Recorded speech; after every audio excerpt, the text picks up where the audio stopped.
me too.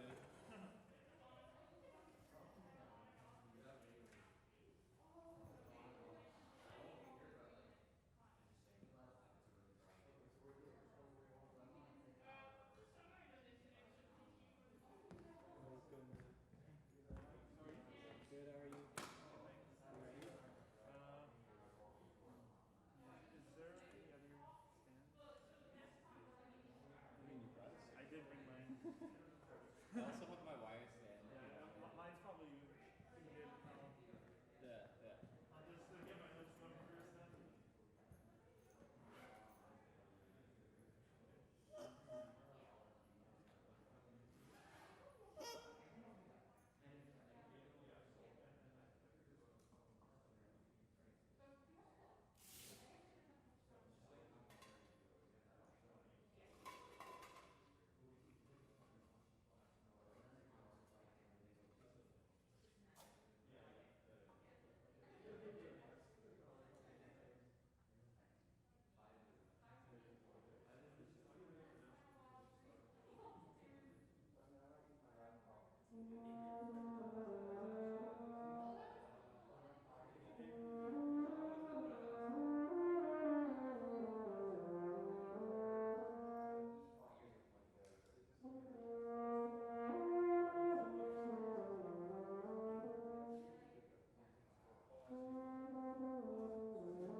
Sorry, Daniel, this is the only day you have to play twice. Yeah, it's okay. I'm sorry. It was, That's fine.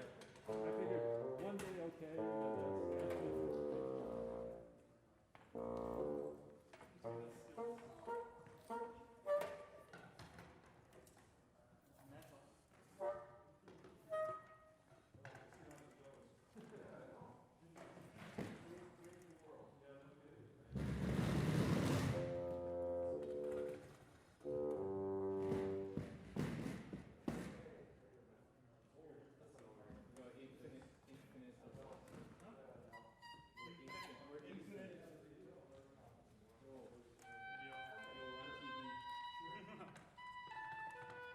We never really went with a name, but it was.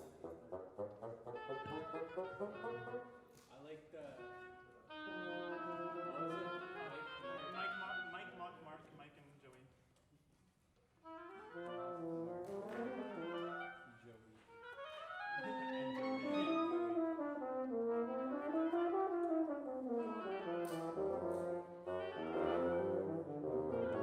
haven't played an acoustic this good in so long.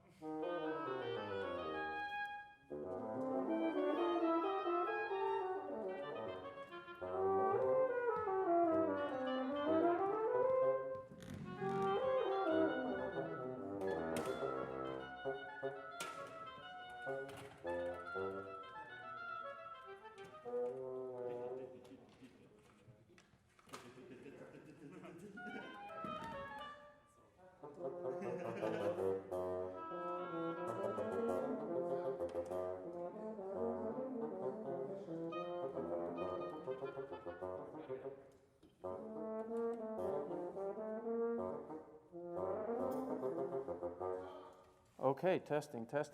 1, 2, 3. Yeah, I think so. It's good. Okay, great. Thanks. You can.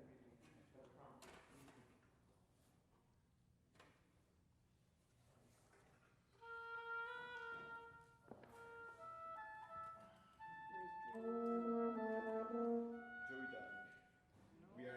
She felt too excluded that her name doesn't start with an N. Joey on the way? Oh, she should be. Okay, all She right. didn't say anything in the. Yeah. to us.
In here. Yeah. When we have something zooming in, and then you just see the gigantic face. Do you get match class in Walter Hall? Yeah. What the heck? Because they can't use the small room. They can't use the small. Ours is in Void. Mine is in my apartment because it's all on Skype. Completely over Skype? That sucks. Even playing on Skype, you're like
It's such a stupid note. Like, why do you just throw it down an octave? I hate that note.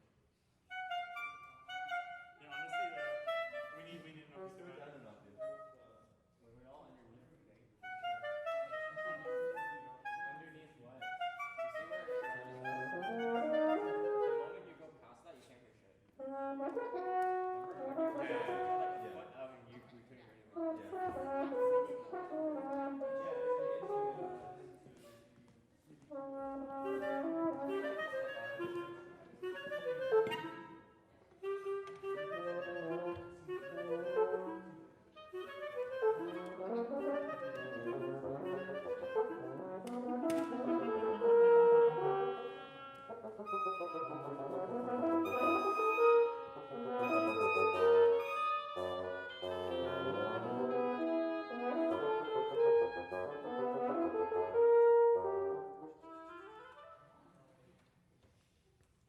Okay, I think, hey Peter, can I talk from here? Will they be able to hear me?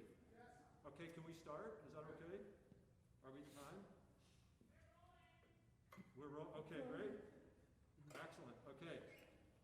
I just want to welcome everybody to the first chamber class. I know you're all out there somewhere. But we are in Walter Hall with the two groups playing today. And we will be like this for the foreseeable future. We will be online and the groups playing will be here. If that changes, I will be the first to let you know. Okay. Just a couple of etiquette things for the meeting. So please make sure that your microphone is on mute while the groups are playing. For today, what we're going to try is if Peter asks for feedback, if he asks questions or for comments, please type your comments into the chat. Bella, our TA, is here today. She will be monitoring the chat and she will relay the questions and the feedback to Peter. We're going to try that for today and see how that works. Yeah, okay, great. Also, we will be taking attendance, so make sure that your name on the screen is actually you if you want to get credit for being at the class today, okay? Oh, and I just had one other quick clarification about I've had a couple questions about the backup groups and what the role of the backup groups are. The reason that I assigned a backup group is just to make sure we had 2 groups in Walter Hall for every coach this term, just because with the nature of COVID and if somebody gets sick and they have to stay home, they're waiting on a test, we just want to make sure that we have 2 groups here. So what that means, if you are the backup group, you may have to play on very short notice. If you are ill, if it's Tuesday afternoon and you're not feeling well and you go to get a COVID test, let me know. I can tell the backup group you may be playing the next week or for the following week, right? So just let me know. I will let you know as soon as I know if you're a backup group and you need to play. That means we all have to be a little flexible. So if a backup group does perform one week, we may have to reshuffle the groups just a little bit. So we'll just sort of take it as it comes and see how it goes. But that's the role of the backup group. Okay, and I'd just like to introduce our guest coach today is Peter Stoll. He's out here. You can see him. Okay, and great. Have a great class.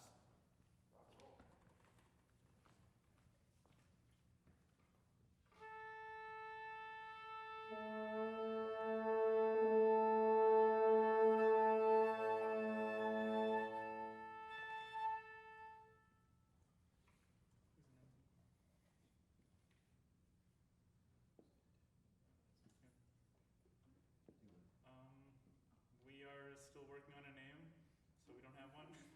But today we're going to be playing the first three movements of the Tomasi 5 dances.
All right, testing.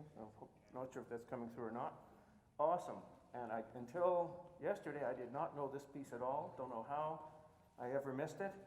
But what a fantastic, fantastic piece. Oh, you have to... A Great Lake in my... Okay, yeah, no problem. It's usually the clarinet player that has to kind of go between movements, but it can happen. Great job, guys. Really great. I'm just trying to think, I'm standing with some of you having your back to me. That's not great. I'll try standing down here. They want me up close so that people on camera can see me. Yeah, that's fine. So really, really cool. You guys did a great job. From what I can see of the piece, it's one that really involves a great deal of high-level challenge for the individual player, each individual player, and then for the ensemble as a whole. And we have some time, so I'd like to look at some specific things, but I would definitely encourage you guys to know where to play out. You're already doing it a bit. I want to try pushing towards some more extremes in some places and some cases, and we'll see, and you'll tell me if it's appropriate or not. And before I forget, Michael Nunez, you're a composer as well? Yeah. Yeah, I see your name turning up a lot in my Business of Music course on people's bios and stuff. Have you written anything for quintet? One piece, yeah. Okay, so yeah, you guys should definitely do that and maybe write something else. Okay, so look, great. So let's go from the beginning. Obviously, well, actually, I'm curious about one thing because I got curious about the title. So it says 5 dances, profane et sacré, so profane and sacred. And it reminded me of, there's a Debussy piece for harp and orchestra, Danse sacrée et profane. Do you guys get what's behind that title? So, it could, because, you know, profane, I mean, profanity means when somebody has a blue moment and swears. But this is not that kind of profane. So, it's actually talking about a classic duality in literature and philosophy between the corporeal, or the body, or the physical realm, and the celestial, or the mind, or the sort of eternal, or the spirit world. And so that's the idea in these. And I mean, I know French reasonably well, but I've never seen this term agreste. The first one says danse agreste, A-G-R-E-S-T-E. Anyone know what that means? It's rustic. Rustic, yeah. It translated as rough, but I figured it was something like that. And I think one of these is the danse nuptiale, or is that, I can't remember. There's a wedding dance in there, there's a sacred dance, and there's a dance, I think a warrior's dance or something like that, yeah. So, you know, it's always interesting to me to try to sort of translate and get behind why a composer called something something. I mean, if it's Sonata number 12, well, that's it, that's all you've got. But in this case, there's some coloristic stuff too. So why don't you guys go from the beginning?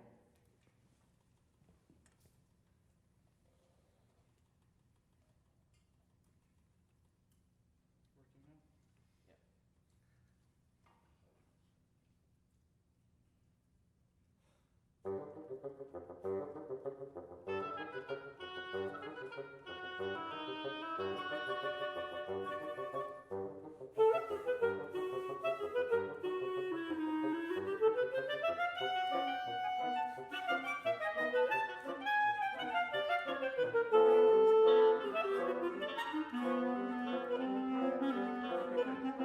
now? Let me jump in. So great. So Mark, that was great. That was much more successful at keeping your own internal pulse, and that was great. That was awesome. So to me, I get a little bit, well, especially because of the rustic nature of the thing, I'm thinking accents here. And so it's hard. I mean, it's really, really hard to get accents to pop out, period, for you know, any instrument, it seems like. But I wonder if you guys can do more of those, especially when you've got the offbeats. Because that puts this a little bit off kilter, gives it a little bit more, maybe, of a contemporary kind of character. So just go ahead and try that from the beginning again.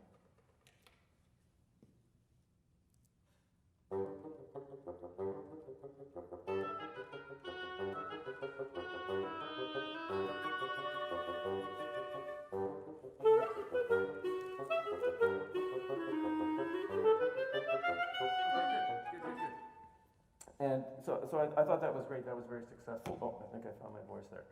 So, yeah, you know, I mean, it's giacoso, it's mezzo forte, it's not sort of brutale, but it's just nice to get that extra sort of layer of things happening. Flute and clarinet, nice job with this. Well, what is it? It's a D against the C sharp. So it was very cool. I got curious, and I started looking at the score last night. What is with Tomasi's language? He has a clarinet concerto that's super hard. I've never worked it up or coached it, so I don't know his language as well. It seems like there's a kind of a tonal basis to maybe the melody, but then you find these embedded major sevenths, minor seconds, this kind of thing that really gives this music. It's sort of like, you know, in the cliche in like Twilight Zone episodes from the 60s where they tilt the camera a little bit, and so everything is a little bit askew. And I thought you guys did a really good job with that. Like, it didn't sound like you were out of tune. It sounded like intentional dissonance, and that's an important thing. So good. I'm going to suggest flute and clarinet. Try starting a little louder than he marks, just so we get the contour. I just wanted to get a maximum of contouring happening here. And the beginning worked, you know, bassoon Michael, I think you could probably start a little louder and then do the little Hollywood fade down, you know, as people are coming in. But in this case, the orchestration is fairly thin. Can we go from, just do it from the beginning. Take 2 seconds and way easier than starting in the middle.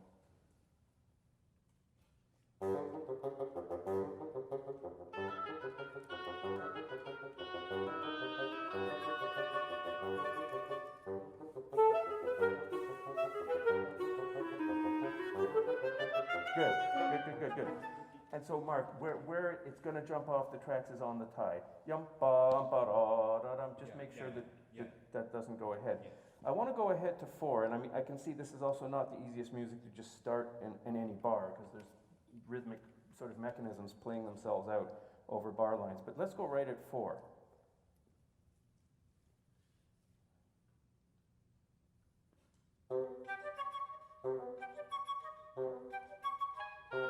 Okay, good. And I had this idea, and I thought this last night hearing whatever group it was as well. Try starting louder than he marks it for between the bassoon and the flute, and then kind of coming down, so that then by the time Dan comes in, you've brought. And I don't know, like this is not in the score, so this is one of those. This could be maybe a bit unauthorized recomposition, but try it and let's see.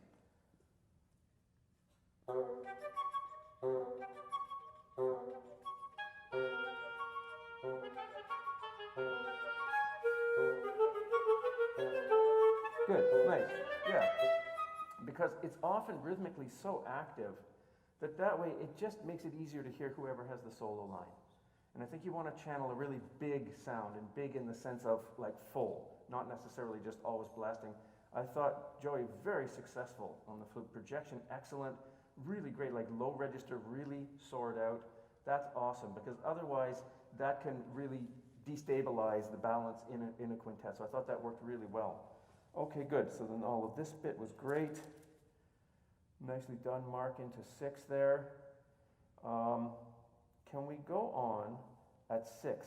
And so here, oh, it says it. I was looking for evidence. Rubato, and I'm sorry, I can't totally read in this light, but rubato piacere in the oboe, right?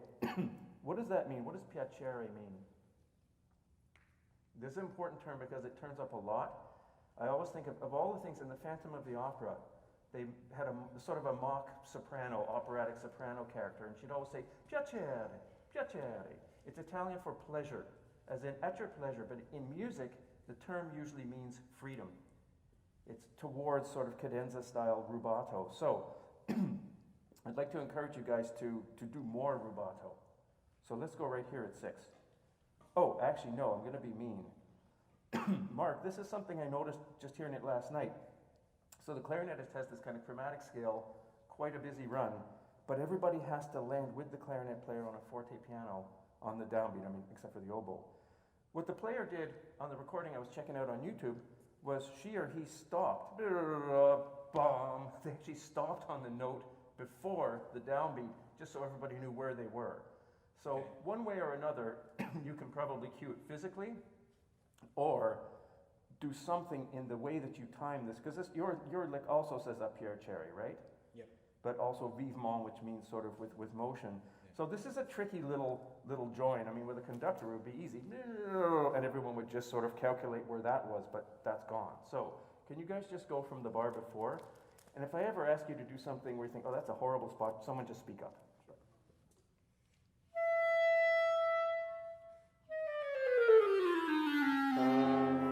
Not bad. Okay, good.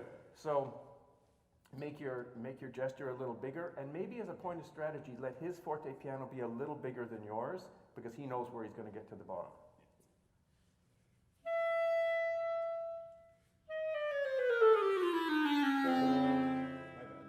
Okay, but actually that's already sounding more aligned. Do it one more time, and then we'll go on. So Dan, you'll be ready. We're gonna head on.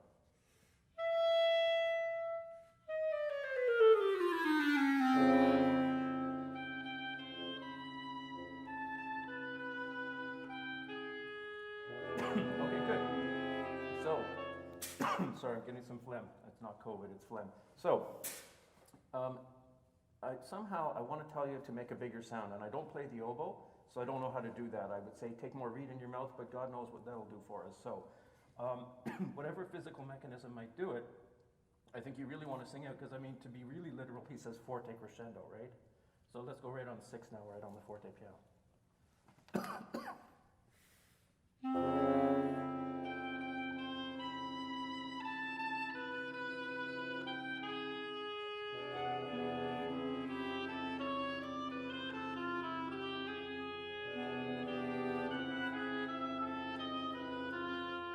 Okay, good, great.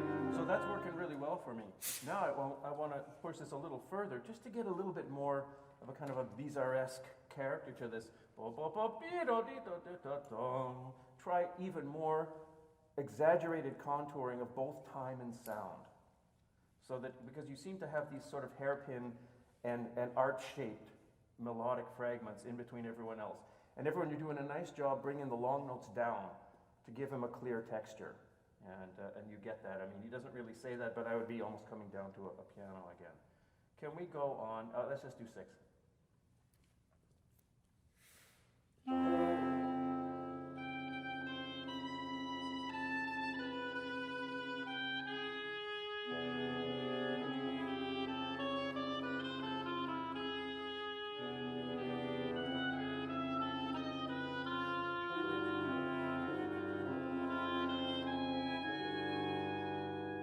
Nice. That just has a little bit more of an insistent character, like, you know, it's a forceful, soloistic kind of approach, and I think that works really well here. Nice runs up, the free runs later were great.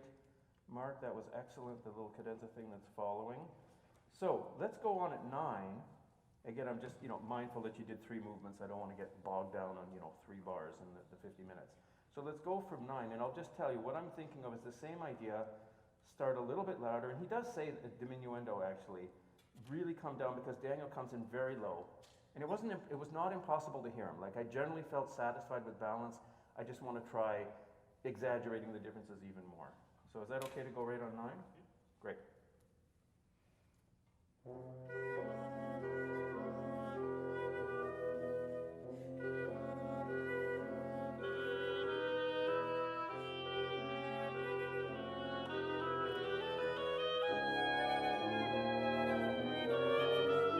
Okay, good. So, what I would say in rehearsal is, ask the person doing a solo if they feel like they've got a certain amount of latitude or width to express in with their sound. So, do they feel like everything has to be sort of as much as they can crank it to get it out? Or have you guys thinned out the texture enough that they're really free to do all the contouring they want? For me, there could be more contouring here. I don't know, Daniel might be happy with that. I certainly hear his low entry, which is great, but I'd say watch out when you're all playing just where it changes to 4/4, just before there. And especially bassoon and horn, sorry, but this, the hall is kind to this kind of frequency of sound, and so it's booming out a bit. Let's go from 9 again.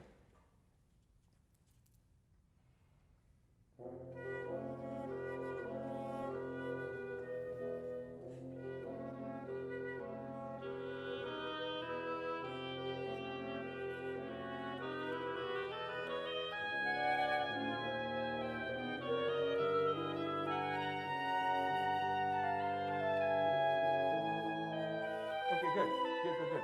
I want to go over here for something else on the 4/4. Dan, how did that feel? It felt fine. Yeah, okay. Because it just felt like you can now phrase as much as you want up and down, and it just keeps it interesting for the audience. Can I hear just the flute and the oboe here at con moto, the 4/4? Excuse me.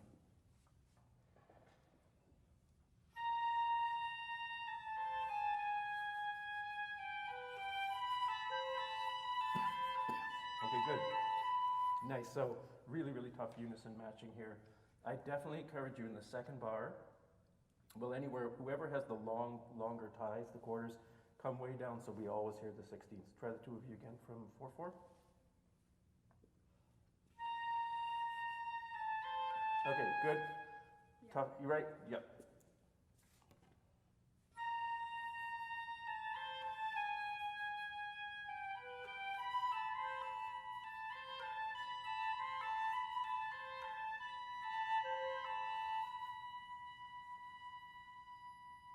Yeah, I mean, it's a real killer challenge, but that's it. These guys are working towards just getting it to sound like one instrument. Great, excellent job. Let's do everyone here at the con moto 4/4 and make sure that we can hear that stuff in the second bar.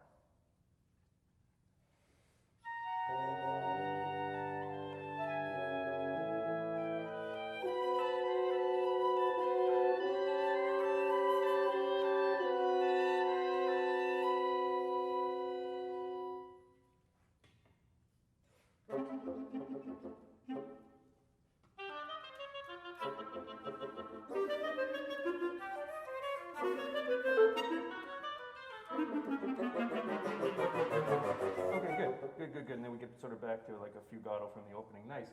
I love this little bop, the second bar of this section. So the music can get so busy and active, and then bop, bop, bop, bop, bop, bop in that other spot with the bassoon and clarinet. So, I mean, I'd say really be pianissimo there, but really good rhythmic alignment. Just watch out, Mark, you're a fraction coming in just a little tiny bit ahead, it feels like. Okay.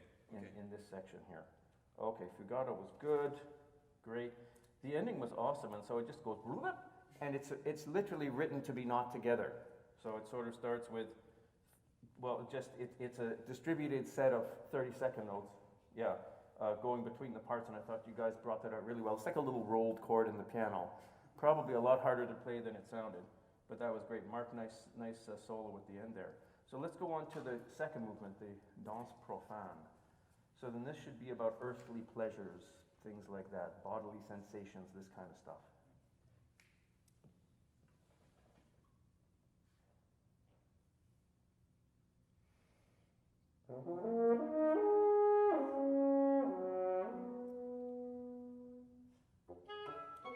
Okay, good.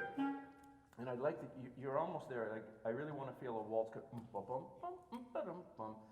Sometimes you were a little slower. I thought actually in the full performance you were a little faster at one than you just played, and I thought that worked well. So Horn Michael, I'd like to encourage you to be a little freer, sans rigueur in the beginning, to just really enjoy the intervals.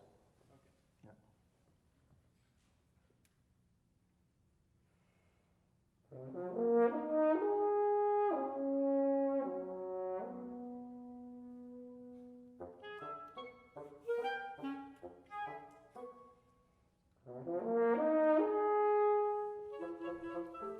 Okay, good. Good, sorry to stop you.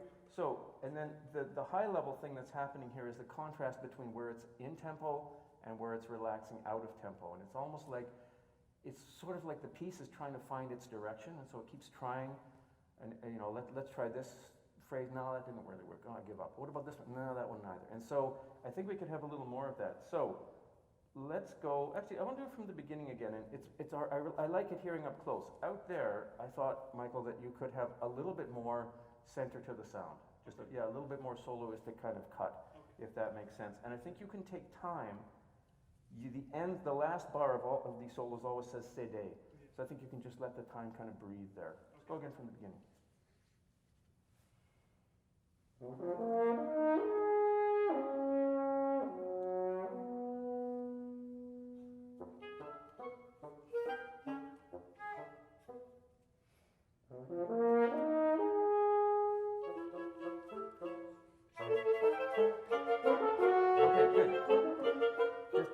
So I really liked the opening. I thought that was really great. For me, one could still be faster, but you know, that's just a matter of personal taste. So does this say, maybe it's only in the oboe part, something like allongui, or I think it means like elongated or lengthened.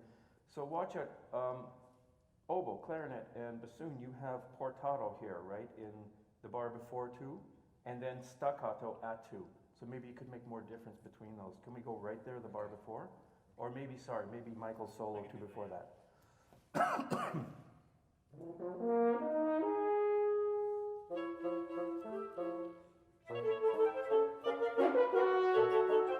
good. Sorry. I'm going to be a meanie and interrupt again. Can you guys just play that bar before too? So it could also relax in tempo. I mean, it's not really clear how far the cede goes, but yo da da dee oh with a long final note, and then da da da da da da da, then back to the feeling one.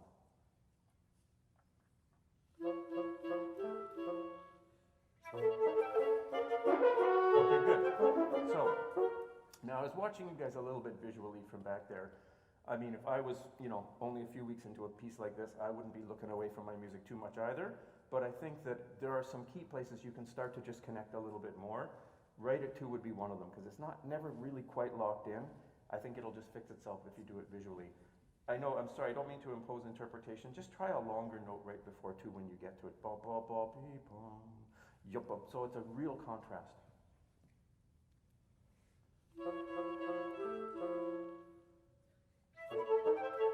Okay, good. So good. I really like the bar before. Can you guys, so let's deal with starting two. Feels like Mark and others are a little bit behind Joey.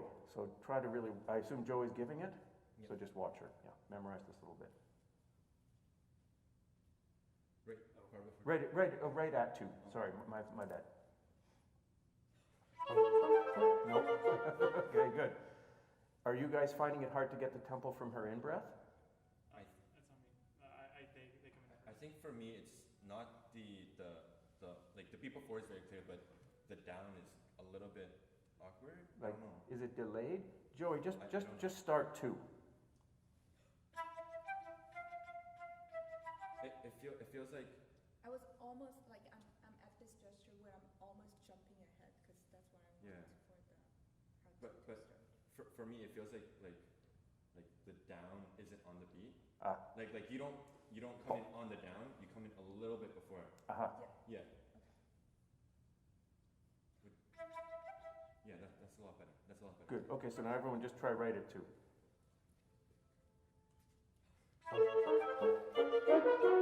Okay.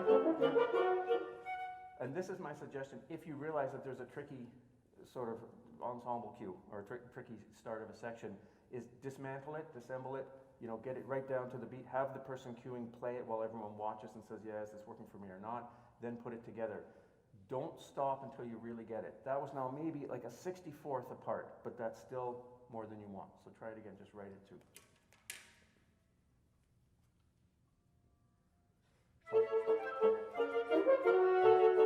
Good, great. Now, I'm going to encourage here, well, no, this is, okay.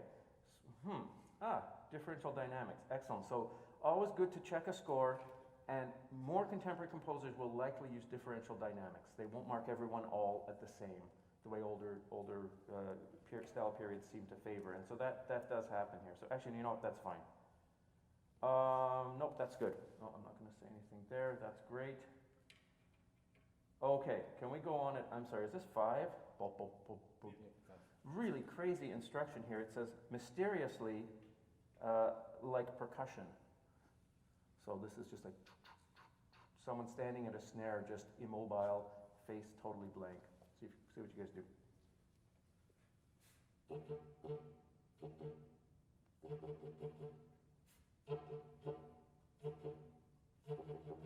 Nice. Okay, that's working great. And that's good. I mean, it's going to be really hard on clarinet to match the total clarity of attack bassoon can do. I think that's getting really, really good now. From back there, the first time through, I thought it was a little bit airier, but I thought this time it was right on. Good. Horn comes back. You guys do that. Bong, bong. No, that idea was weird. I'm not going to say it. No, that's it. That's all good. That's all good. Can you guys go at 8? Yeah, I have an idea. I think it's too strange, but we'll try it. Go ahead at 8.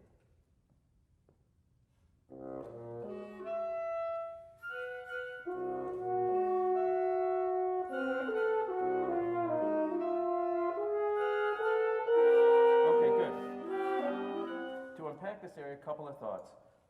This definitely here, I want to encourage Michael Nunez to play out a little bit. I'm looking for a dynamic and I'm not seeing one, so I don't know what you're supposed to. I'm at mezzo forte crescendoing up to F at forte at 9. Oh, okay, great. All right. Yeah, so I'd say you could still lead out a little bit more. I like it. It's together. A space before those 8s isn't going to work, especially once he comes in. Just place it. Just be aware. It's sort of like this strange, otherworldly little afterthought. At 8?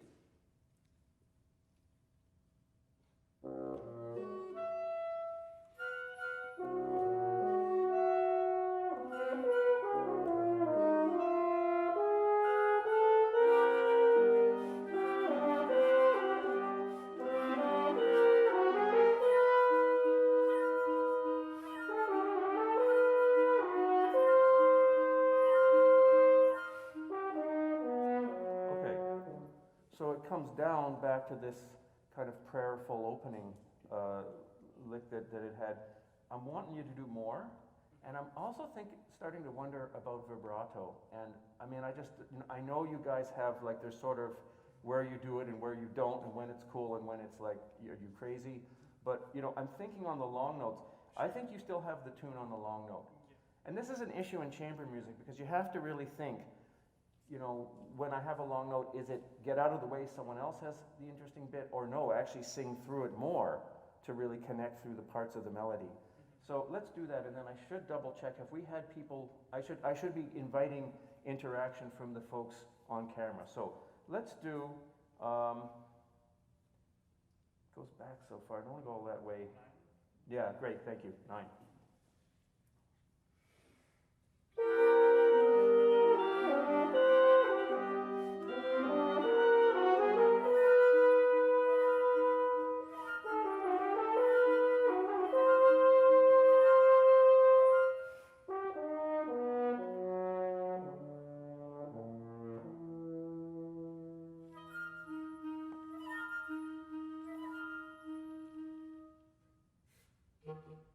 Nice, okay, good. Well, so I thought that was great. You know, I mean, as much as you can, and then it's almost like you've had this eruption of emotion, and then you're done. Really nice. The chamber skills we just heard in the bar before 11, where Mark was kind of reacting to what flute and oboe were doing. You could really feel a conversational give and take. It wasn't just people counting through a measure, and then the way that bop bop bop came back totally together. It's a stupid little thing, and it can be crazy hard to pull it off. So I should double check with Bella. There have been no comments yet. If anybody would like to make a comment, I just don't want to, I'm sorry, I realized I'm so excited with this music and the playing that I'm just sort of barreling ahead, and I don't mean to monopolize. So, okay. And how much I have? Oh, okay, great. Okay. Oh yeah, I want to look at the very ending of this movement. Okay, so can we go at 12? So he says, gracia, graciously, lightly, léger. And I'm really wanting to get a kind of a waltz feeling in one here. Maybe a little faster in tempo. Go ahead.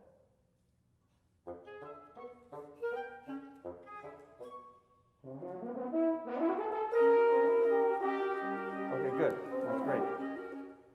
I think oboe and flute can play out a little more. I thought Mark's level worked really well, so Joey, Dan, I think you guys can play out a little bit.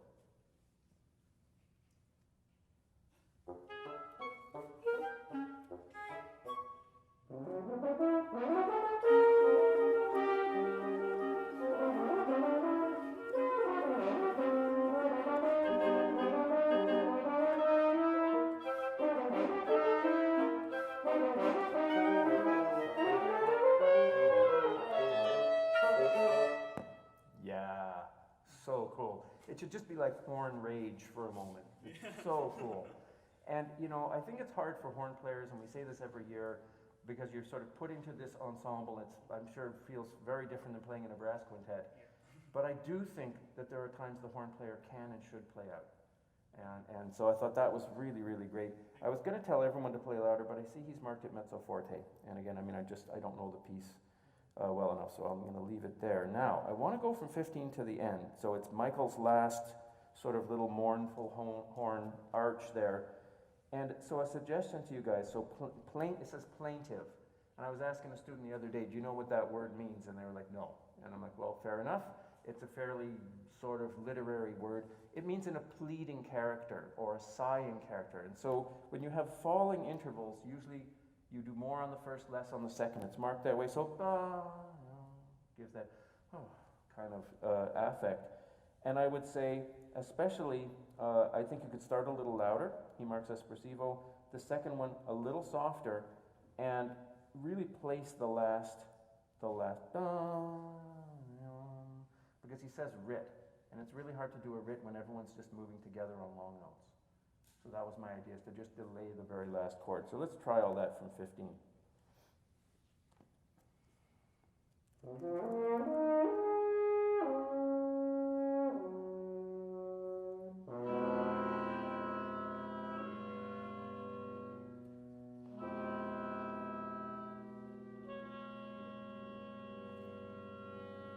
Okay, good. Yeah, it's really low stuff and it's hard. And I forgot, the other thing is, it almost sounds like a mistake at first. Oh, why is the horn forgot to lift? And it's not. It's the way it's written. Place the last 2 bars. Wait a little longer so we hear that the horn is intentionally this thread of sound still going, and then come in and see what that does. I think we, you know what, this is great. We can just do the last 4 bars right on.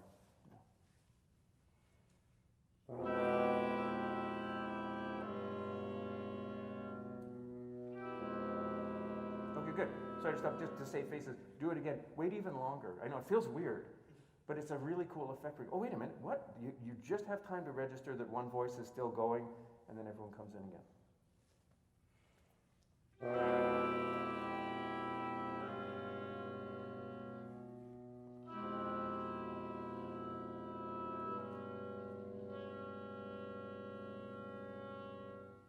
And totally, so I thought, for me, that felt really cool to do it that way. Now, in terms of the dynamic at the end, so you're going to take it from Daniel, and he should feel free to say, guys, it's not a clarinet, have you forgotten? And, you know, to get a reasonable dynamic that, you know, so then it might mean that the 4th last bar is actually quite a bit louder, so that there's a sense of scaling down, but that it's still reasonable.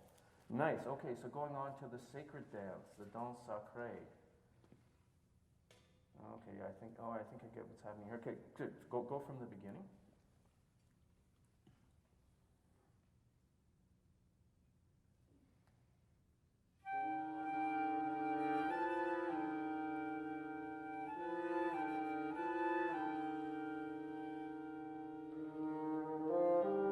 Okay, good. And I want to get into the bassoon solos and, you know, and that texture in a second. I'm really curious. The marking for the movement tempo-wise says lent, okay, slowly, erratique. I don't, and that one, I mean, this is where you don't want to guess. I didn't notice that, so I didn't look it up last night. And do any of you, so you really want to look at it, because it makes me think of like a hierarchy or something, but I'm sure it has nothing to do with that. It could be like in some kind of ancient Greek reference. So I'd be very curious to know what that means. Can you guys hold the pause? And Michael Bassoon, don't worry about coming in for a second. Can you guys just hold that pause before number 1? Like on it? Yeah, just on the pause note.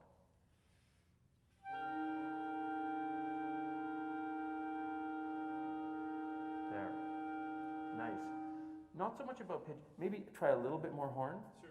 It's more of the blend.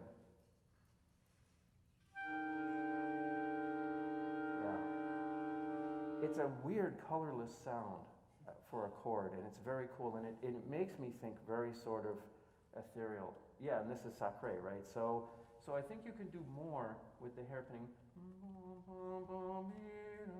This is making me think of like the monks doing plain chant. Do they still make you guys in first year study like the difference between an introit and a gradual? That was torture for us back in the day, and a great way to have to fail a course and repeat it again if you couldn't recognize what those monks were singing at 5 a.m. But so this is this kind of very, you know, it's emotionless, and yet it has some sort of shape. It has a kind of like a different musical logic, and even if you can't put into words what it is, you feel it. So let's do everyone from the beginning, and then I'm just going to suggest again to Michael Bassoon the same idea of what happens if you do a bit more vibrato, and I have no idea what I'm talking about, but it's just a little broader, you know, just a little bit more meaty vibrato as you do the solos. Okay, going from the beginning.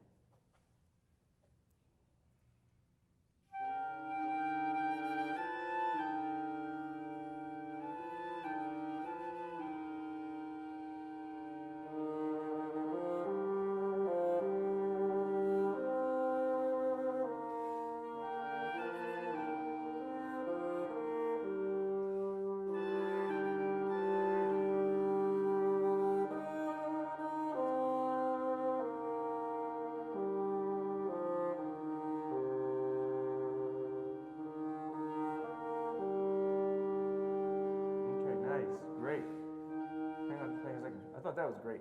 I really like that. And I wondered how you were going to do, and you did so well. There's a huge long note. It's the bar before 2 for you guys, but for everyone, there's a huge long note where Michael Bassoon just has to kind of hold the thing, and then it says crescendo, and you did. And so then it really makes it feel like, oh, it's like a phrase extension. It's not like it stopped and then a new phrase started. And you did that really well, and it's hard to do. Nice job, everyone. I think that you're really making a clear texture for him. And that's what it's all about, is that the person with the solo feels that they could be free expressively without having to just blast. We won't do it, but I'd say before 2, and actually before 1, it's about getting the accents, ba, Almost like a subito getting louder instead of softer. Okay, good. This was great. Really nice. Okay, can we go on at number, does that say 1 or 4? 4. That's number 4.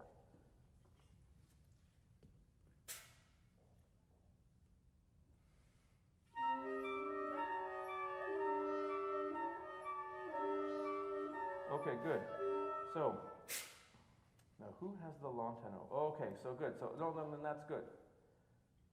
It's all pianissimo, molto legato. Okay, no, this is great.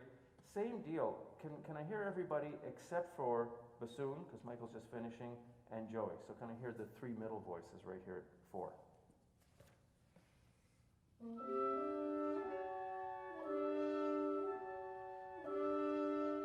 Yeah, I don't think it's too much. You might feel like, oh, I'm really bumping the notes, but I think that's good. And again, that's great leadership from the horn, and we can really hear you.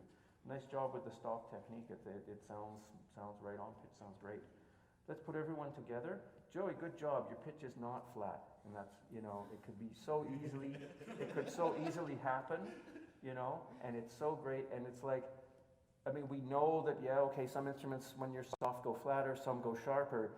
This is why you have to work so hard with a tuner and with air support. So that then, when you're doing a masterful, master level piece or a masterpiece level work, you can make it function, and you don't have these sort of things getting in the way. Great. Right here at 4.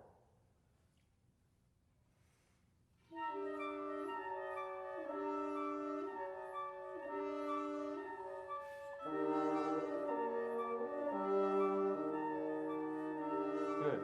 And so, very nice. And so it's sort of like this weird moment where it feels like you're ignoring each other. You're staying together, but melodically, it's like the 3 middle voices are ignoring the flute, and then all of you are kind of ignoring the bassoon solo. They're all sort of seem to go in their own direction and their own lengths, and that's cool. So what I would say though is, when Michael K comes in with the tune, if you guys can come down a little bit more, not by much. Let's go right where the bassoon starts. Here's an idea for you. I think this could be weird, and I'm throwing stuff out, and you may just, forget it. I just see it that Joey's part has a little 16th rest at the end. What if everybody just kind of slightly lift it and then restart it where the bassoon comes in?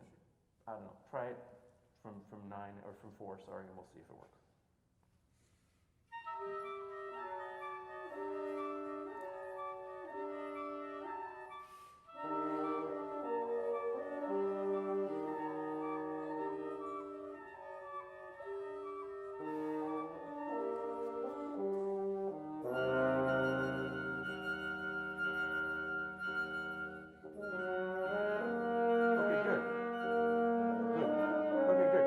Sorry to interrupt, just a couple of ideas. So nice. And that kind of works for me. It just kind of gives it almost like a new chapter feel or something.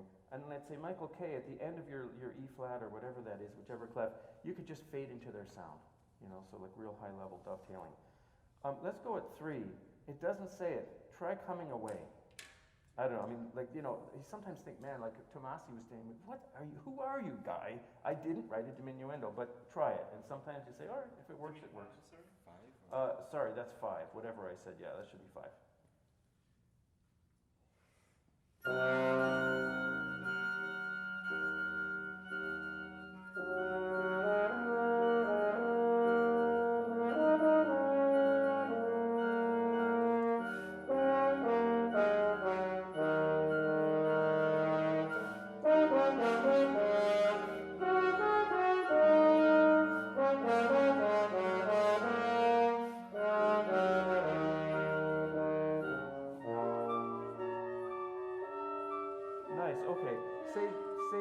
Just to deal with dovetailing, I think here we'll really do it. I thought that was really cool. I couldn't tell if you guys were together. I think you were. You came out together. I don't know this music enough with all the changing meter. I loved how the horn was just singing out. That was really what I was looking for there. Going into 6, same deal. If the horn can just kind of dissolve into their sound. So can you guys just go like 1 bar before 6, whatever?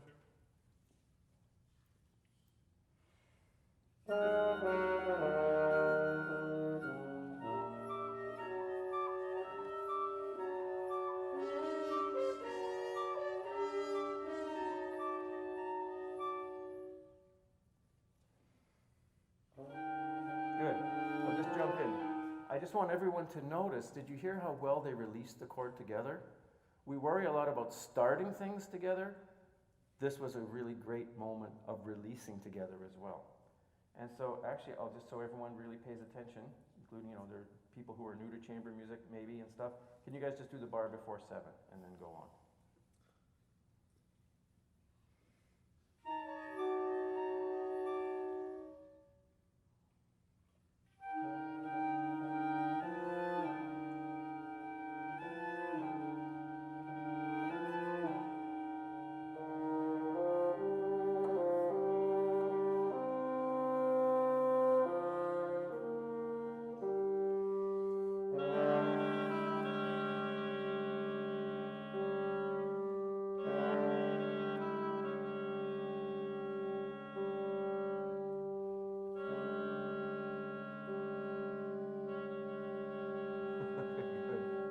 Goes away.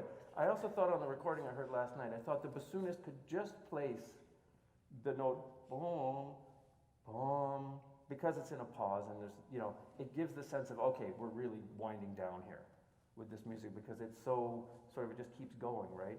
Very nice, guys. Really, really tasty combination of sound colors, blend of color, and really, really cool. Cool shaping of the thing. I mean, it's really, it's sound colors. That's what I'm taking away from this. Great job, bravo. Thunderous applause from our thunderous audience. Anything anybody wanted to say online? Not a single comment, which I think means you guys are just fantastic. That's right, they're just shocked and stunned into silence. Anyway, bravo, great.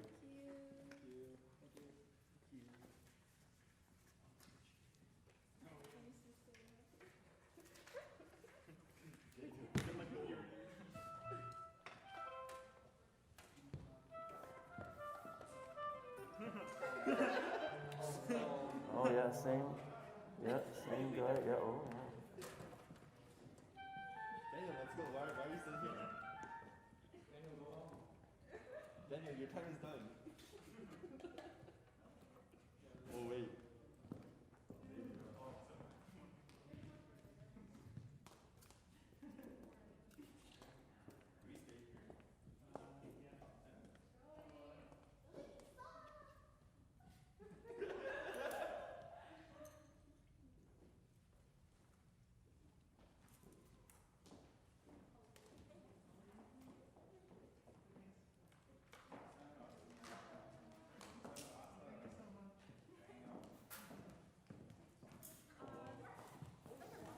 That's my water bottle. Thank you.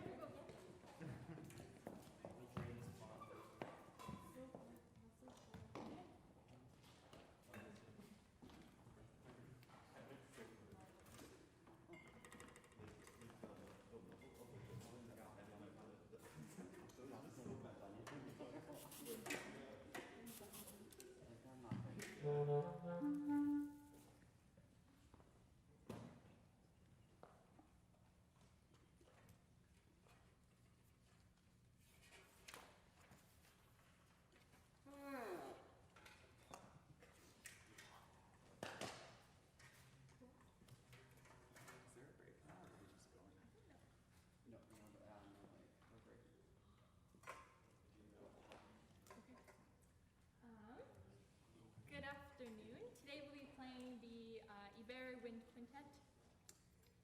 Yep, all three movements.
see if anybody on camera wants to sort of lead off with any reactions, questions, comments.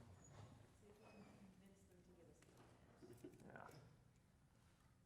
Go for it, don't be shy. We can see you, or at least some of you.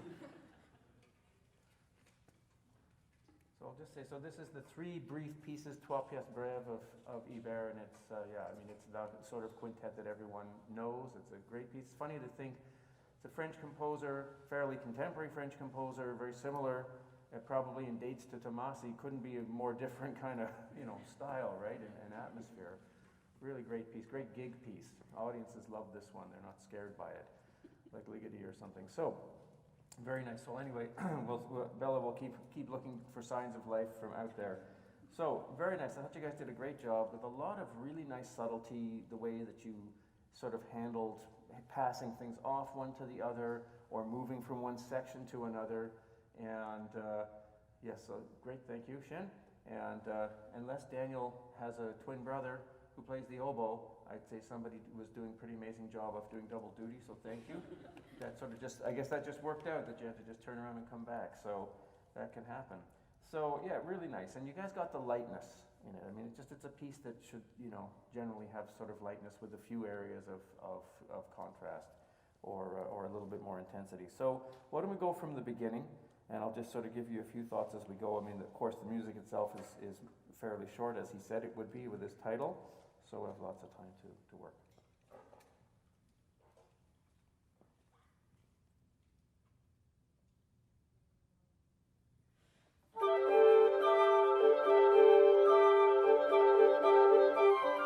Okay, good. We'll just jump in. I mean, it's not an absolute formula, but I'd say probably we could use a little bit more from Adriana and Daniel and a little less from the other 3 just because they've got the most rhythmic motion, right? So go ahead and try that. See what you think.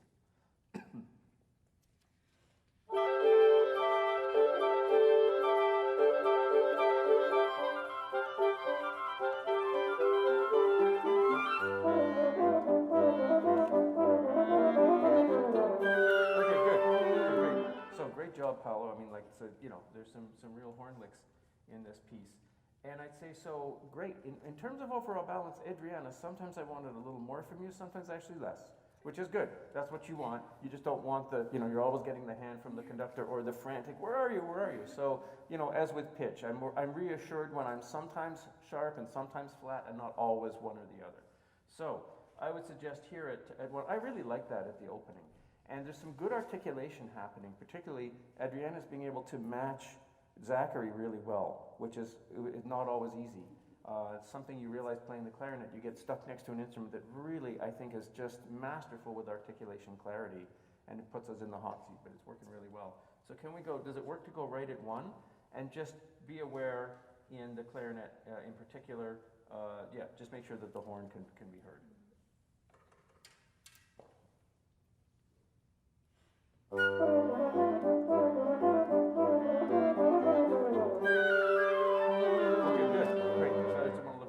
So that was great. That little alteration in balance where I can just hear the lead line, my ear just goes, there it is. And so that's what we're looking for. And this music, although it's short, has a lot of contrast, a lot of transitions and changes of orchestration. So you have to be ready to sort of switch very quickly on a dime. So can we just do the flute and the oboe with the runs down? I thought the 16ths were very successful. This is music of a sort of almost chromatic, but not quite. Licks sometimes, and I thought you guys did a good job. Everybody seemed to always arrive together, so no one had a 16th note too many or too few, which can happen. So let's just do flute and oboe for a second, in the octaves here. Okay, good. So, sorry, yes, I just realized I should have asked for clarinet. That's what happens. The clarinet comes in the second time. So what I would suggest is, you can try to tune, semitone by semitone, but it can always be different anyway. So I'd suggest, in general, just figure which voice is going to be the lead voice. So maybe, let's try a little less oboe to fit into Lisa's sound. And then, sorry, yes, Adriana, I should have asked you to come in the second bar. So, yeah.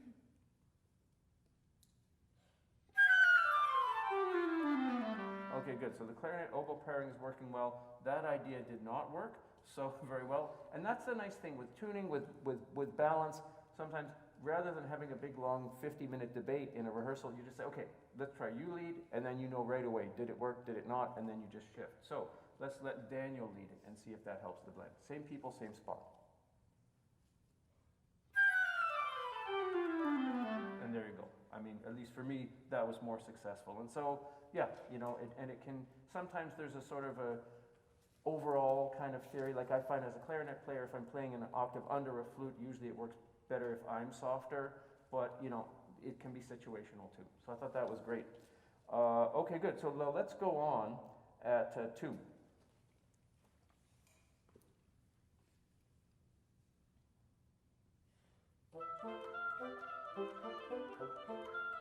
Okay, good. So, just want to say something. So I really love what Daniel's doing. This rhythm is very tricky. It's written as triplets with an 8/16, 8/16. So it's always 2/3, 1/3. Da ya da ya da ya da ya, and it's very easy for it to come out at faster tempos. Da ya da ya da ya da ya da, where it starts to sound like 2 equal notes. The tempo feels for now musically great, but technically maybe just a little bit pushing it for where Daniel is at. So try just a little slower. Like I think this is a good final tempo to aim for, but let's try just a little bit under, just so that things can sit. Right here at 2.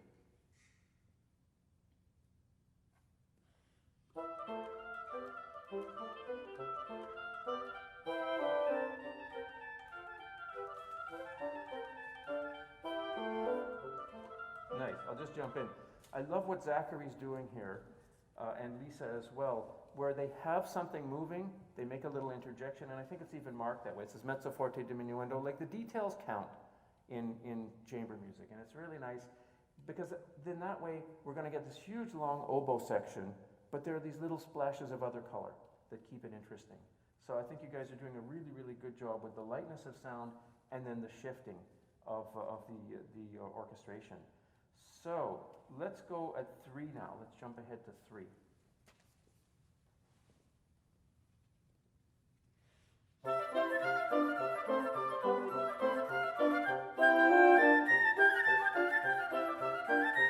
Okay, good.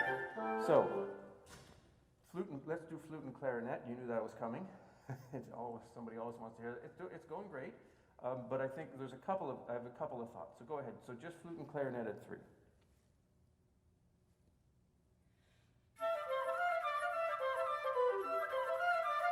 Okay, good. So it's quite successful. Adriana, I'd say maybe try being a little softer, especially bum, bum, those places with the longer pitches, because this is octaves with the flute. So Lisa, it's good. Try to always match that uneven proportion that Daniel established. So dee ya da ya dee ya da ya da. Sometimes I thought it just started to get towards duple. And my sense out there, I really love your sound, and especially the second movement is really beautiful. When you're up in your highest register or towards the 3rd octave, higher 2nd octave, there's a little bit of breathiness in the sound that's coming through, for whatever that means. That's just something for you to talk about with your flute teacher, but that's what I was hearing. So can we do everyone now at 3? Just for that, it's very successful. Like, believe me, having played this octaves with a flute can be very tricky, and so I know Lisa's really controlling her pitch level.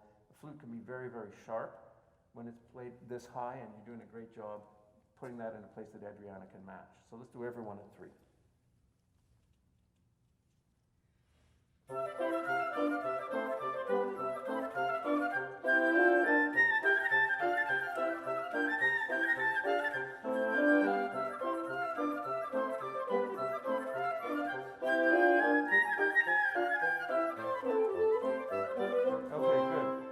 So great, I thought that was very successful.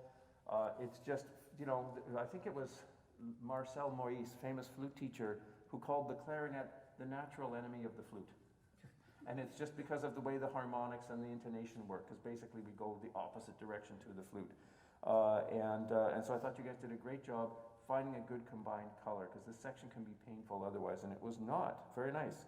So let's go on now here. I think that says 5.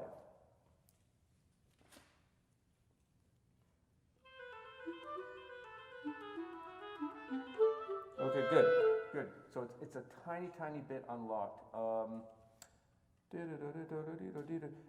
just once, Daniel, put a little bit of breath accent on the beats. I wouldn't tell you to do that in Carnegie Hall or here or wherever, but just for now, just to give Adriana a little bit more to sort of lock into.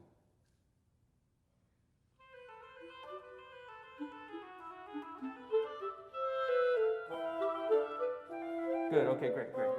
Because because it's really soft, as a clarinetist playing this piece, I remember sort of thinking it's actually a little tricky to sort of catch. Make sure you're not late with the bop, bop, bop. Okay, good. So now go ahead and do it the way you normally would, tempo, stress, etc.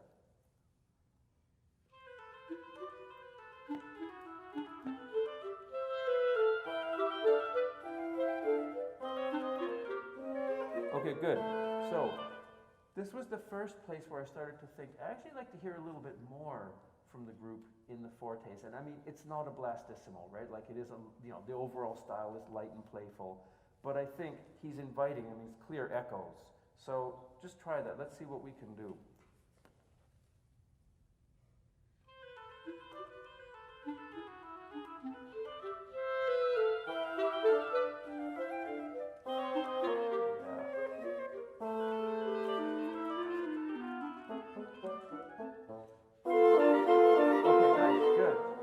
For me, that's very successful, and especially I'm up here. I was thinking even more so, with some distance. So I thought that was really great. I wanted to ask you to try a bit more at 6, and I don't know. I think it may just get heavy and not what we want. But go ahead and try playing out a little bit at 6. Really feel like you're sending your sound out to bounce off the back wall.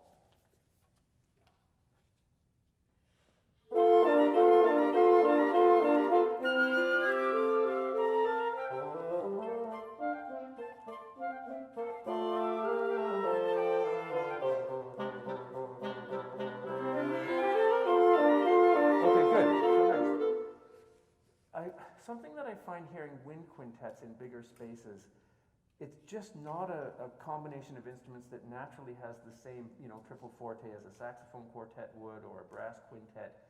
So, I mean, we have to be respectful to limits and playing with good sound and intonation and everything, but it's sometimes nice if the ear just gets a little, like that little bit more. And guys who are sitting up at the back, probably good to ask you or Eric, did that sound, was that getting kind of gross or heavy, or was it okay? Okay, yeah, great. So it's just something to remember, and I thought something really cool that Eric is doing for us all this year is he's trying to get us in here, I think, so I don't mean to put words in your mouth, and it's really so amazing because otherwise I find as a coach every year, I tend to hear my group in the same space every week, and they hear themselves, and especially this year, it's always that same space, and it's a good one. But it's really great to get in here. And so I'd say for each group, when you're in here, try to really feel out how are we projecting out into the space. And so really make that part of the sound that you're doing. You may be able to play with a much bigger sound than even over at 127 down at 90 Wellesley. So I thought that was great, really nice. And then the pianos have somewhere to sit in contrast too. Somebody who was on some harp auditions for an orchestra once said that what really stood out for him were the few harpists who could really project a big forte. He said everybody had a nice, softer kind of vibe happening, but the few that could really project out, you felt like you got the whole package. Great. Okay, good. Nope, this is the same thing. This was good. Oh yeah, and I'd just like to encourage you guys to have fun 4 before 8. And this is something you can try, and I'm not Ibert, but I'll throw this in. The oboe and the clarinet have tremolos, trills or tremolos here, and each bar, it's written in a kind of a strange way that the French like that. You see that in the Daphnis parts too, with Ravel. So it's like looks like 2 half notes, but then joined at the bottom as if they were 8s with some beams in the middle, and slurred. And each bar has another one of these. And so one possible way to do this is you do a little bit of a re-attack on each downbeat. I think you guys were sort of slurring trilling all the way through. But this is another way. Brr, brr, you kind of do a little bit of a sting, and I just wanted you to try it. It's who's to say. Definitely come right down because I think it's in Zachary's part that he's got something interesting. Can you guys go 1, 2, 3? Can you go from 7? Just the easiest thing.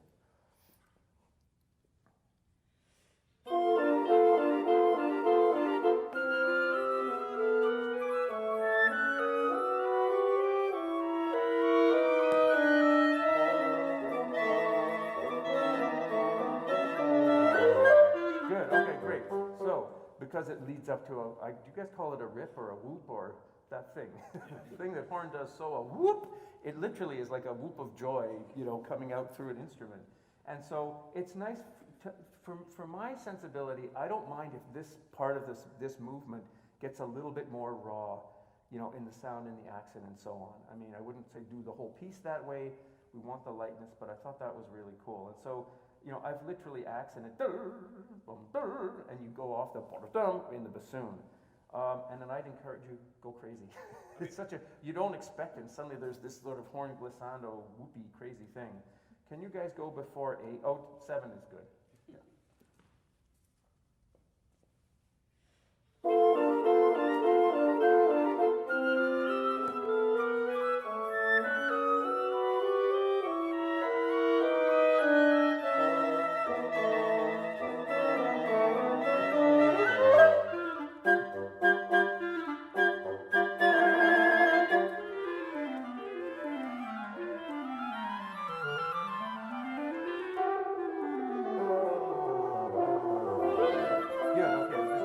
Second. So anyone who wants to fight with their teachers in lessons about why should I do scales, there's your answer. Because it's not going to work at all in a piece like this. I mean, you could hear, right, that the upper three was going, and they're going in different directions, and it's got to line up. That's why the stress on a rhythmic basis for technique in music, right, in a nutshell, is just those few bars. So I thought that was really cool. Nicely done, Paolo. And I just thought everybody really led up to it. And Lisa, really beautiful, nice the way that you phrase through the beat, through those intervals. So that, again, we all sort of try, when you have something melodic, to not just make it sound like intervals, or something mechanical, but something musical. And I thought that was really successful. So, okay, good. Just so that everybody knows what I'm talking about, can you guys go... Oh boy, before 9, excuse me, I think that is a 9. 1, 2, 3, 4, 5, 6, 7, 8. It's the place where the upper three woodwinds go bump, where that starts. And you could even add some further contouring to it, like maybe bump, like each time you drop down in the parts, just to make a little bit more interest there. Don't worry about it, horn and bassoon, you just have an 8th on the bar, so don't worry about that. So everyone know where I am? I should have just done that. Yeah, 5th after 8. Perfect.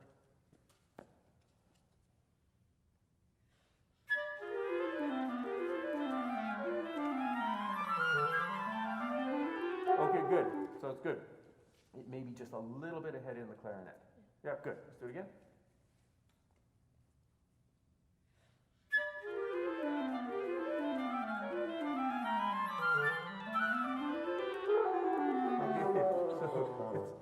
I'm freaking the guys out now because they're, we're all going over and over it. The key is going to be where there are leaps, to make sure that those move sort of consistently. So, and I know you guys have done this, but for everyone else, because you're all going to probably end up doing this piece at some point or another, can you guys just play this for us once slowly? Bum, da, da, da, da, da, da, da, just so everyone hears how it's constructed.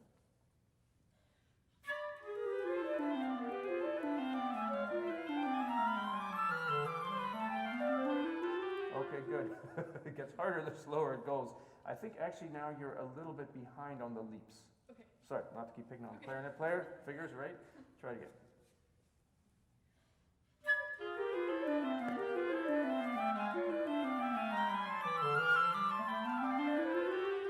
Great, it's much closer. So that's great. And so this is a spot that it does well with this kind of slow disassembly practice, in a rehearsal, and the horn and bassoon player get a break.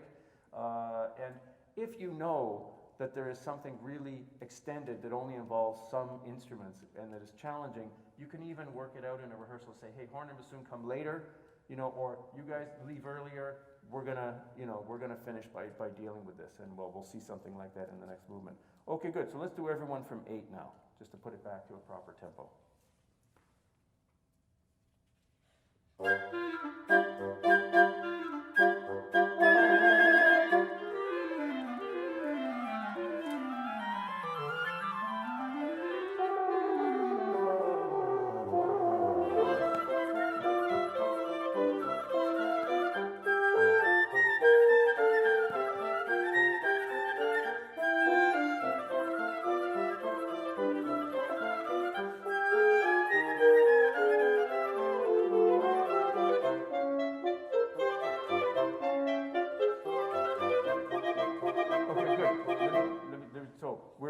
there's an accelerando written in the music that's gonna take place here.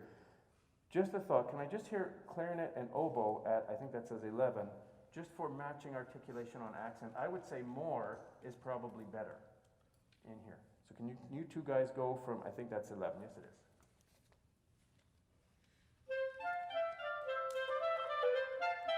Good. Can you guys get a little bit more sting on the accents? Just want to see what that sounds like.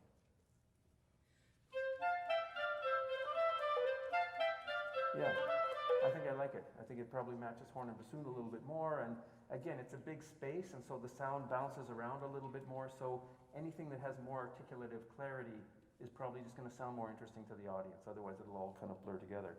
Cool. Can everyone go at 11? And I'll let you guys handle your en passant.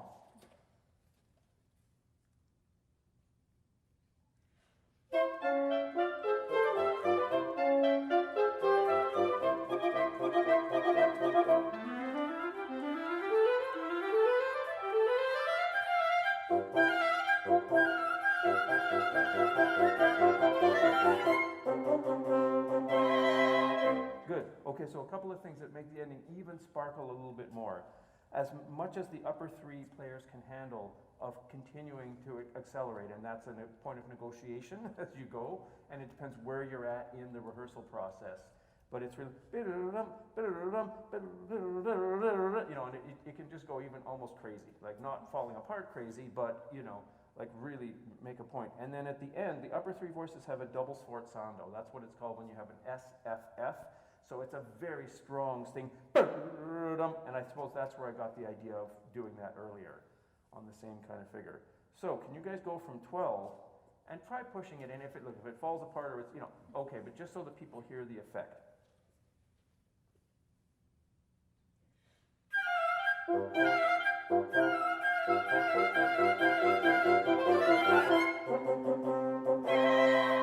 Nice. Horn and bassoon, can you guys just do bum, bum, bum, bum, bum, bum, just that much? Good.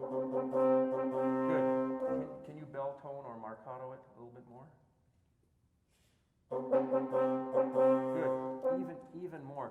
Like that was something I thought sitting out there was, I thought, oh, I could use a little bit more sparkle in the articulation in places. The legato sounds beautiful, but da da da da ta ta, like real ta ta kind of tonguing. Same two people? Yeah, I think so. I think it really works with this style of music. Great, very nice. And you know, for people, again, you guys making some stuff sound easy that isn't. What the three players have to do in the octaves at the end there, in unison and octave, can sound really, really out of tune. So these guys are really on top of their pitch for it to just kind of work together, and we don't have to sort of, you know, dismantle that. So great, really good. That's, again, if you want to know, I've told you before, if you want to know why should you be practicing with a metronome and doing scales, well, that was answered. Why should I be practicing with a tuner? Here's your answer, right? Okay, so going on to the second movement. Lovely job. This would definitely be one to probably say, hey, you know what, flute and clarinet should probably rehearse this, you know, at some point on their own, so the other folks aren't sitting around. Kind of strange, like the quintet, you know, the other three players are kind of an afterthought, like, oh yeah, almost like he went, oh, I forgot about the other three, better put them in. I thought you guys did a really nice job with this, and so you have this beautiful singing duet, you know, between two people, I suppose. So, go ahead.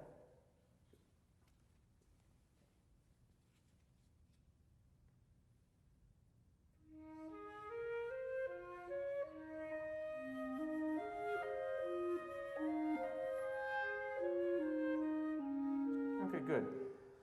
So sometimes I thought, what is the tune? I don't know. What do you guys think? Is it the moving stuff? Is it is that part of the melody? It's every group kind of has to come to a sort of conclusion about that. Like, do you bring down the second bar in the flute so that we hear the clarinet entry? It's not like 50 people are jumping in. I mean, we can hear each of you. It's only one other person. But I sort of tend to favor the line with the eighths, with the continuous moving eighths, most of the time. So try that. Just try from the beginning. We'll just see if that does anything or not.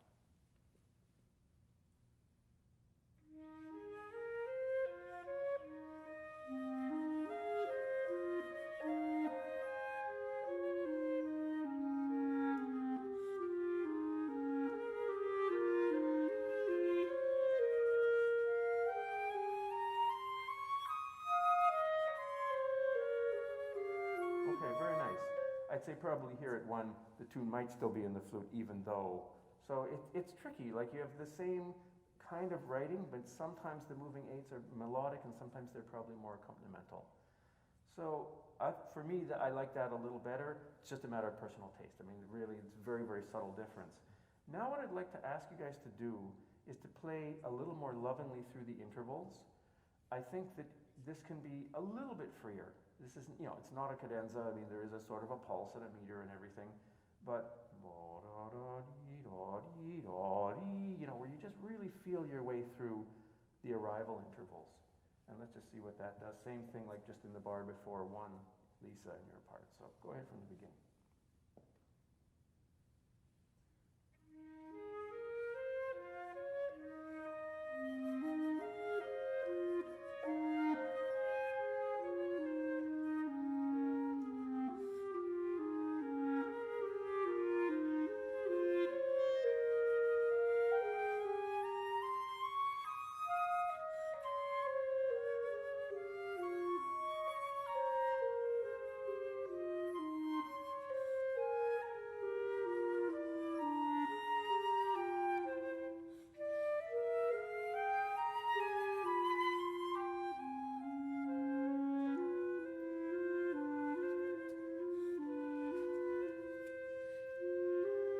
Okay, very nice. So yeah, it's really nice, and that really works for me. You can also argue that it should be a very simple semplice type of style without so much inflection, but I didn't think it was overdone, and it keeps my interest because it goes on a long time with the same texture, and so people can kind of zone out when there isn't a lot of orchestrational change. Really nicely done, Paolo, with that sort of pedal tone or whatever that thing is that you guys have to play there. Just coming in, I always think, what's that like horn player? You sit around for 3-4 minutes, and it's And I thought that worked really, really well with nice shaping from the oboe and the bassoon. Great. Last chord I thought sat very well. Actually, so here, this is a good place to talk about this. So can we do the last 4 bars? Maybe actually that's silly. Why don't we go from 2? That would make more sense.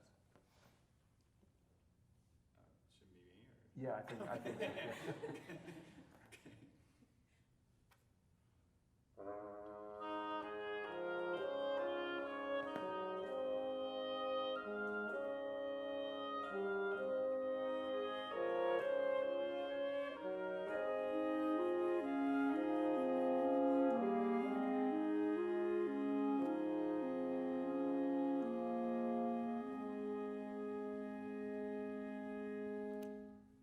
And that's such a nice sound, right? When a group of wind instruments get a chord, in this case a major one, to just line so beautifully up. And I would say partially that's intonation, and again, people knowing their own tendencies and having tuned a chord, checked any doublings or unisons or whatever. I'd say it's also a matter of blend. And so just be aware of the effect of blend on tuning. And so by matching the voices that way, it just really sounded like one consistent, homogeneous color. Daniel, at 2 it says pianissimo dolcissimo. Can it be any softer? I don't know. Yeah. So this is the kind of thing that's really worth exploring in rehearsals, where you push each other to play things softer or louder, higher or lower, faster, slower, whatever. Explore the extremes, and you find out sometimes, no, it isn't. It's a really bad idea. Nope, that's off the table. But I think that rehearsals, we tend to think of them sometimes as being just putting things together mechanically, but I think it's also a great chance to sort of explore our limits and push them a bit. So let's try right here at 2 and see what you can do. You want to make a really special color. Like he makes you wait this long to come in, and now you get to have your say at the melody.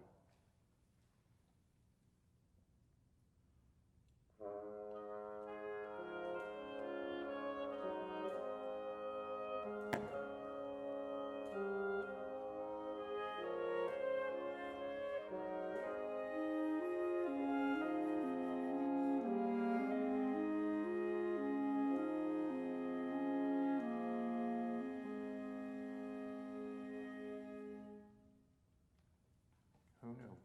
Beautiful. Yeah, Dan's like, whew, that's hard. And it is, but it's worth it.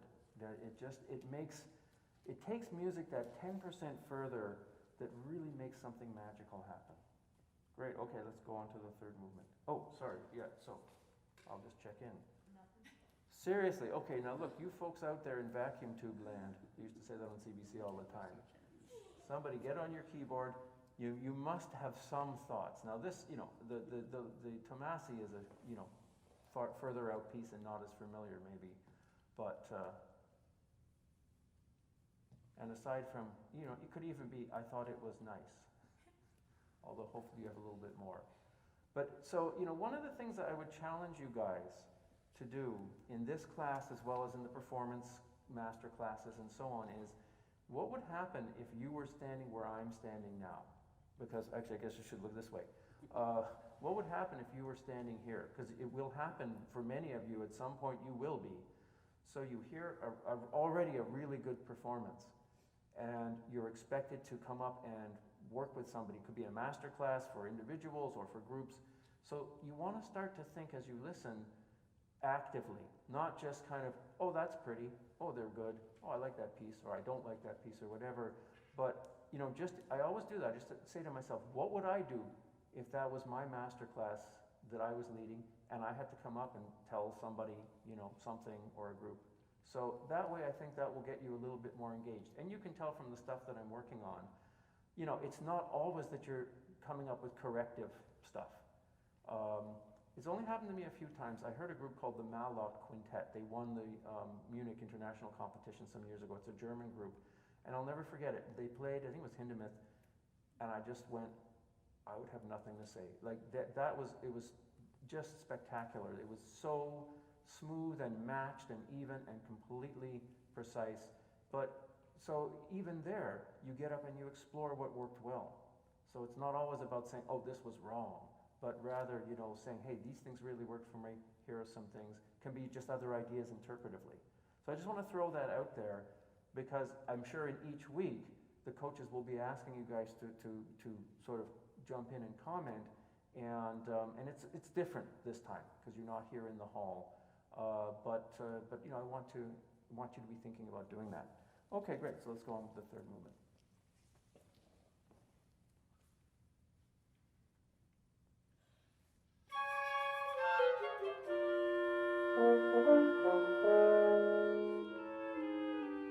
Okay, good.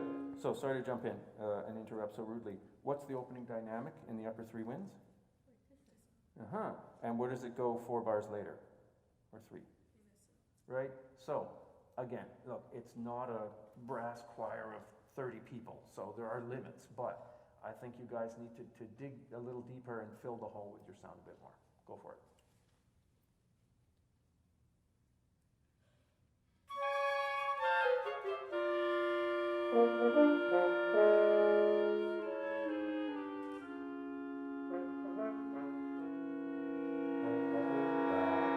Okay, good, nice. Yeah, I thought that was substantially bigger. How did that sound out to the back? Yeah, you know, and so again, it's just we're lucky we get this big space, and so we want to use the experience of being in here to sort of say, hey, what would you do if you were on Thompson Hall? You know, and it was one lone wind quintet against the world of 1,800 people out there.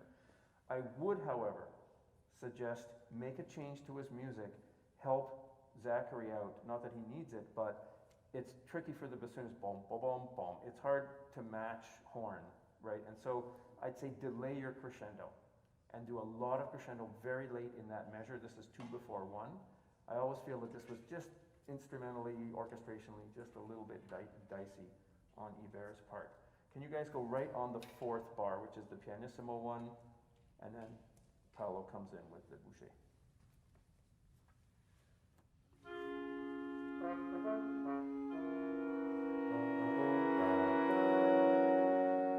Nice. Go ahead. That was great.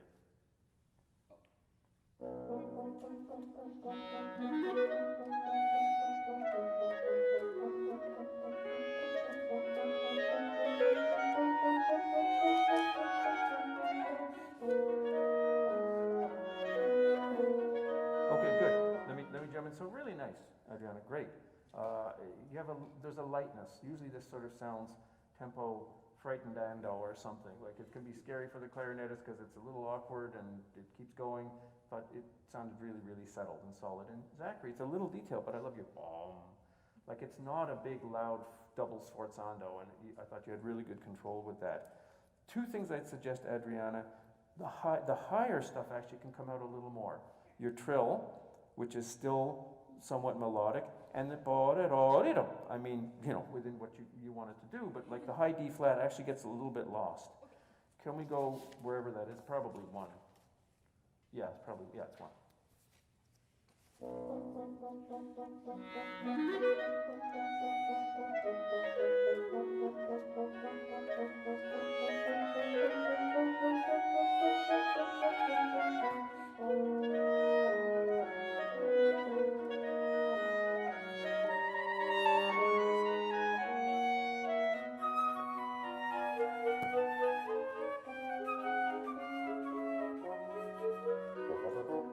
Okay, good.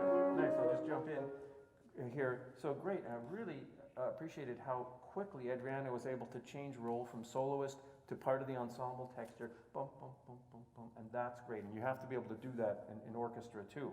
So very nice. Yeah, I thought that really worked well. It's a really nice singing character. So Lisa, at 3, this is a place where, I'll just throw it out. Can you focus your sound?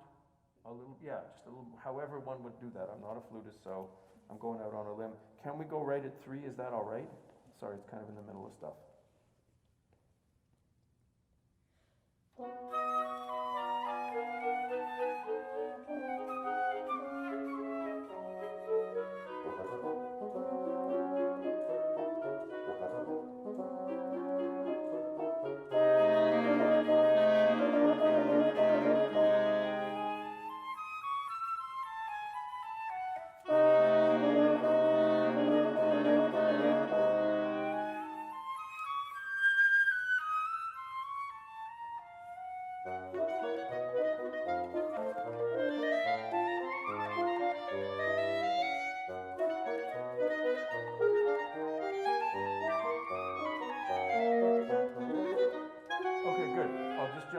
So look, great, really great. I love the pass off. There's a little moment of what we call dovetailing, which is an overlap in pitch, and in this case, and in octave between Lisa and Adriana, right at 5. And Lisa in particular is being a very considerate colleague and not going ba-da-da-da-da, and really honking the note either in volume or in length. And so by going ba-dee-da-da, she just becomes part of Adriana's sound. We don't hear clash. It just sounds like one smooth change of color. So really, really nicely done. That's very important, that dovetailing issue. I really liked how Adriana handled the flow of tempo in the section. So it says ritenuto or ritenuto, and then there's a sort of a slash, and then tempo, which is another French way of saying a tempo. And so it relaxes, but it doesn't stop. It's not, and then start up again. And I thought she had the flow really well managed to and then on it went over the bar line. And it just seemed to work really well. Everyone seemed to be able to pick that up. I have to say the cueing's been great, mostly from Lisa. You guys have been doing a really good job. Things have been starting in really, really well together.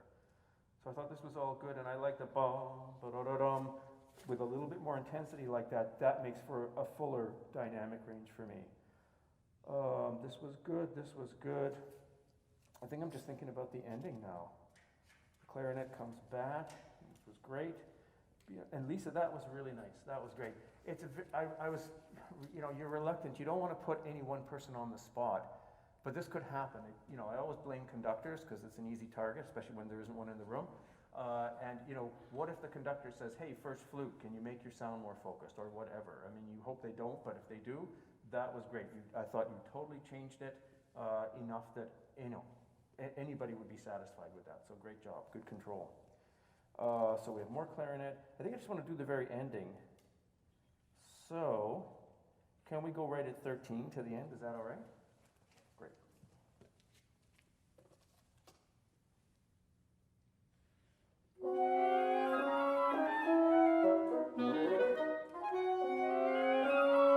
Okay, good. Couple of things here. I think, Lisa, you can honk when you've got the 16ths. You can go for it. I wouldn't ask horn and bassoon to do any less, so I think you can play out, or Daniel for that matter. Ba-da-da-da-da-da-dum. If both bassoon and clarinet can really articulate the 16th to the 8th, dun, da-dum, that we really hear, that tends to get lost in a bigger space. And then let's do that again from 13.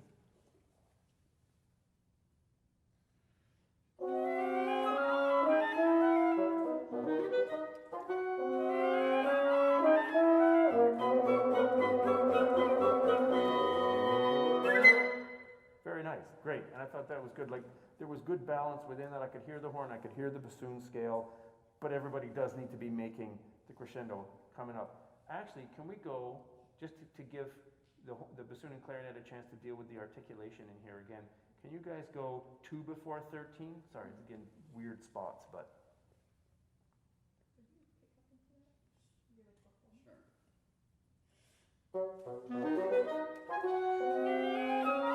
Okay, that's good, that's good. A little bit bump, da-da, a little bit more in your high note. Yeah.